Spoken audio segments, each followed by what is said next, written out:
ঘাত প্রত্যাঘাত একেবারে অব্যাহত। সন্দেশকারী ঘটনার শেষ দেখে ছাড়বো। শাহজাহানের কত বড় শক্তি আর বিজেপির কত বড় শক্তি আছে এর পরিণাম বুঝতে পারবে। শুভেন্দু অধিকারী মন্তব্যের সাথে এবার সুর মেলালেন উত্তর 24 পরগনার বিজেপির বিভাগ ইনচার্জ কৃষ্ণেন্দু মুখার্জি।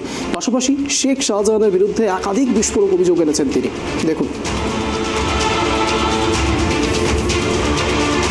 একেবারে দায়ী না। শাহজাহান শেখের বিরুদ্ধে অভিযোগ প্রচুর। সমস্ত আদিবাসীদের জমি হরপ থেকে শুরু করে বিভিন্ন বেআইনি কাজকর্ম সবকিছু, একটা বেআইনি অস্ত্রশস্ত্র জোগাড় করা, তার কাছে বিরাট অস্ত্রশস্ত্রের একটা জাকিরা আছে। ওখানে বসানো, ওখানে শেল্টার দিয়ে ওইখানে পুরো রোহিঙ্গা টিম তৈরি করা, সব ওনার কাজ। আমরা দেখেছি তো পঞ্চায়েত ইলেকশন সময় সমস্ত ব্লক অফিসগুলো হাজার হাজার সংখ্যায় এই শাহজাহান শেখের লোকেরা রাইফেল বন্দুক নিয়ে ঘিরে থাকতো। আমরা সেখানে নমিনেশন করতে পারতাম না। আমাদের গাড়ি ফাড়ির উপর হামলা হয়েছে বারংবার। আমরা এই যে নতুন কিছু নয়, এর আগে 2019-এ আমাদের 3 জন কার্যকর্তার হত্যা হয়েছে ওখানে। তাহলে আজ পর্যন্ত একজনের বডি আমরা পাইনি।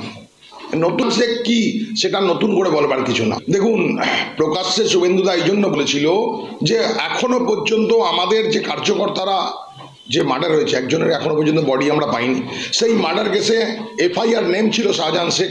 সেইখান থেকে কোনোভাবে সেখান থেকে তার নামটা চার্জশিট থেকে বেরিয়ে যায়। এই সব বিষয় নিয়ে শুভেন্দুদা সেদিনকে আলোকপাত করেছিলেন এবং শুভেন্দুদার কথার সঙ্গে আমরা একদম সবাই একমত। গোটা পার্টি একটা জায়গায় আছে, আমরা কোনো অবস্থাতেই এই শাহজাহান শেখকে আমরা ছাড়বো না, এর শেষ দেখে ছাড়বো।